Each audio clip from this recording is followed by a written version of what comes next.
people, welcome back. Hope you enjoyed the last videos.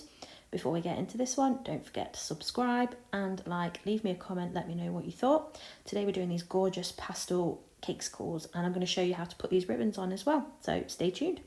So first we're melting down our candy melts. I did use candy melts for this one. I do sometimes use real chocolate, but I wanted white and it's just much easier to use candy melts than it is to colour normal white chocolate. So I've took a little bit out, I've melted a whole pack here, and I took a little bit out and I've warmed these bowls through slightly as well, because otherwise the candy melts will set too quickly inside the bowls. And we're using the 3 different colours, the baby pink, the baby blue and the lavender colour mills. These are my new favourites. If you've watched my previous videos, you'll see I've used dusts in the past, but I definitely am loving these because you don't need to add anything to stop it seizing. Being a little bit slapdash, because it doesn't really matter for this technique, pop in the 3 different colours in. I try and do a little bit of a different amount in each one of the ratios so that they're not all identical. They won't always come out identical anyway, because candy melts will start to set in some of them. So you find that you get a different effect in each one, and I do love that. I made 3 sets of these, so 16 in total, and they all came out a little bit unique to each other. So we pop the 3 colours in each cavity, and then we're popping some white into each one, and then we are going to use our ball tool. This is my absolute favourite tool for doing this with. You can't beat it. If you don't have one, I will link them below. You can't get the one that I use anymore. However, I'll link one that's close to it. So if you haven't got a ball tool, you can use a spatula or you can roll it around the mould. I just find the ball tool far more handy to use than anything else, to be honest. And then the next thing we're going to do is pop our sticks in. I use the short sticks. I prefer the way they look aesthetically. You can use the long ones if you prefer. Then I pop a knife across mine because I like the way it looks better when the stick is level with the Cakesicle at the end. If you leave them without the knife or a weight, they bend downwards, and I don't like the way that looks aesthetically. It is purely aesthetic though. And then we're just using a spare stick to put some more chocolate around the bottom there, just to stiffen it up and make sure that stick really stays in place. And then I use a brush, just to brush around the edges, especially with these candy melts I'm using. This is the Deco Melts. These are quite thin, so I just like to make sure that my sides are definitely thick enough. With thicker candy melts like PME and Wilton, they tend to be quite thick, and you don't need to do this. But with these ones, you do. At the minute, candy melts seem to be in short supply in the UK, so I'm just having to go with whatever I can get hold of. Using my bench scraper there just to neaten up the tops. You do need to warm that through. I find that's much, much better, and I do a couple and then do it again. These did go into the fridge for 5 minutes before we did the painting on the insides. I forgot to mention that bit. I'm really, really sorry. Trying to keep up with myself here. And this is in real time too. I used to do these in 2 times and managed to talk fast enough somehow. I'm not really sure how. So yeah, we're painting the insides after we've popped them in the fridge for 5 minutes. And that just stiffens up the sides. Make sure we get a nice firm base to work with once we put our cake in. Then we'll final pass with the bench scraper. Again, make sure it's warm. That's why I use a metal one. Okay, and now we're going to prepare our cake. These ones were chocolate cake. So I'm popping mine through a food processor. You can do it by hand. If you want to, you can also put it in a stand mixer. That will work. I find food processor gives me the finest, most even crumb. So that's how I do it. Popping some cake in the food processor. Yes, I'm not wearing gloves. I do wear gloves for some of it, but I only tend to wear them for the messy parts. I keep my hands very, very clean, and it is much more sanitary to keep washing your hands than it is to wear gloves. So now I'm popping some buttercream into the mixture. This is black buttercream because I use black cocoa powder to make it.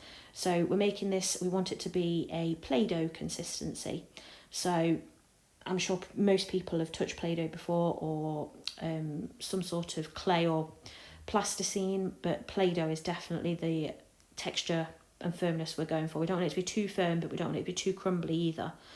Just it makes a nice smooth ball, no cracks when you roll it. See what I mean? And that's ready to go into our moulds that have been in the fridge. So we're going to pop it in very, very gently, supporting that stick. Always supporting the stick so that we're not pushing down on it. If you push down on that stick too hard, especially if you followed my technique with the knife across the sticks, you'll find that it'll snap the base, the candy, and you'll have to start all over again, and we don't want that. There's no real rescue in these if you crack them.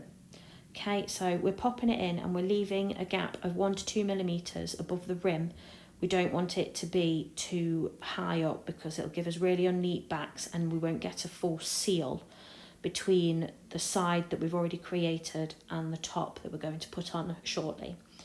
Another thing I didn't mention before, but I tend to melt my candy melts on a double boiler.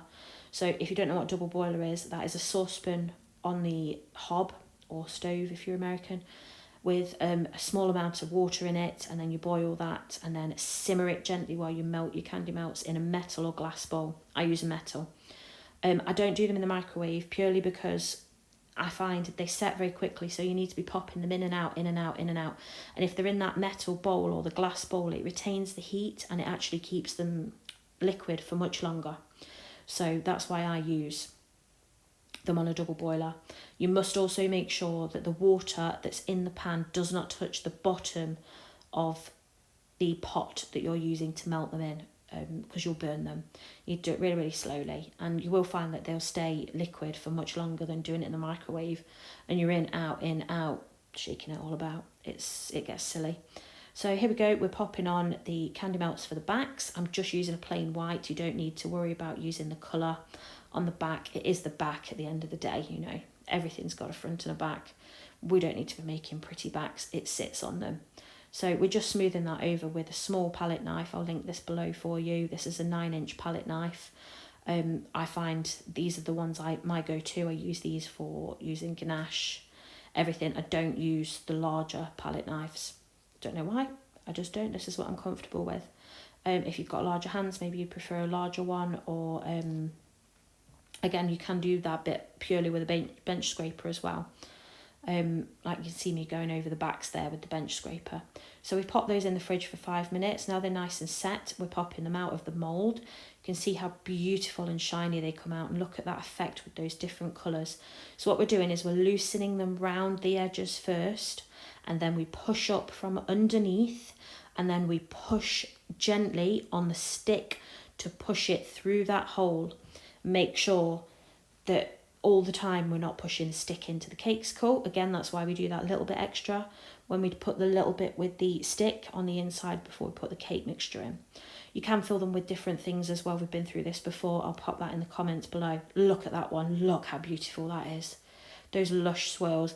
Now this is my full set, and we're going to start decorating now. So you can see all those different effects from the different ones. I love how none of them are exactly the same. So we're splattering on some luster dust. This is a gold luster dust mixed with some rejuvenator. Again, I'll link these below for you so you know exactly what you're looking for. I will link the larger rejuvenator because in my opinion it is much, much better value than the small one. I get through loads of it. I don't know if anybody else does, but I get through a lot of it, and the small ones don't last me a week. I think they're 20 or 30 millilitres, and whereas the big one's about 100, and it's double the price, so it's far, far better value for money, and it lasts much, much longer as well. Just remember to always keep your lid on your rejuvenator because it will dry out really, really quickly. If you're not sure what rejuvenator is, it is a food safe ethanol. Okay, so that's the splatter done, and now we're going to move on to the drizzle. Always using a piping bag for this. We're not going to be lackadaisy with using a spoon or a spatula. It doesn't give you even results. You need to use a piping bag, you know. Level up your work, guys. Level up your work. So here we're using a mix by Happy Sprinkles. I'll link those below for you. It's called Dancing Queen. This is my 100% my favourite mix that they do. This is the finished look. I don't put the little macaroni rods on everyone. I do buy those separate as well personally, because you only get a handful of them in each set, and I use these continually over and over and over. So I like to do a little bit of a mix, and sometimes I'll pick out the larger pieces as well, hence why I put them in this little pot rather than using them out of the little pot that they come in. I empty them into this one. I use a square one because the square corners mean I can empty it, can funnel it back into the original Happy Sprinkles pot very easily. And I can also see all the different ones, and you can see me here picking out some of the larger pieces to pop on there. Again, always washing my hands. over and over and over. My hands get washed so much it's ridiculous. That's why they look like granny hands. So here we are finishing up with the sprinkles, and the next thing we need to do is popping on the little discs. Now these discs are not edible. You need to be making sure you're making your clients, if you're making these for orders, you need to make sure you're making your clients aware that these discs are not edible. Okay, I attach mine with a little bit of candy melt, as you can see here, and that means that the disc will pop off really, really easily. So I just advise my clients pop a knife or something like that behind the disc, and it will just pop off, and it won't ruin the Cakesicle either. But they are beautiful finish to these. I really, really love the effect. They really do add that little bit extra. So we're just finishing the last couple now with some more sprinkles and some drizzle. I'll link everything I've used for you below. So here we're going, we are finishing off, and in a minute I'm going to show you, I've been asked previously about how I apply my little bows. Now I buy my bows ready-made, I cannot make them. There are a few tutorials on here about how to make them, so if you can make them, go ahead and make them. To be honest, they're really, really cheap on eBay and Amazon, so there's no need to really have to make them, but if you want to, have a go. I can't do it. So this is how I put them on. I've tried with glue dots, doesn't work. So I'm using a hot glue gun on the highest setting, and I'm making sure I pop the glue dot about 1/2 centimetre away from the top of the stick, so we're not going right up to the Cakesicle. You can see the gap there between it. And then we just quickly pop on the bow. You have to do these one at a time because the glue does set really, really quickly. Okay, obviously again, making sure that your client is aware that that part of the Cakesicle is not edible and that they don't eat it. It will stay firmly in place on that stick. It will not go anywhere with these. So there you go. That is the end result. These are my lovely pictures, and they came out really, really nice because the lighting was perfect that day. So if you enjoyed the video, and I hope you like my new intro as well, if you enjoyed it, please like and subscribe. It really helps a small channel like mine. And I will see you on Sunday for another video. Bye.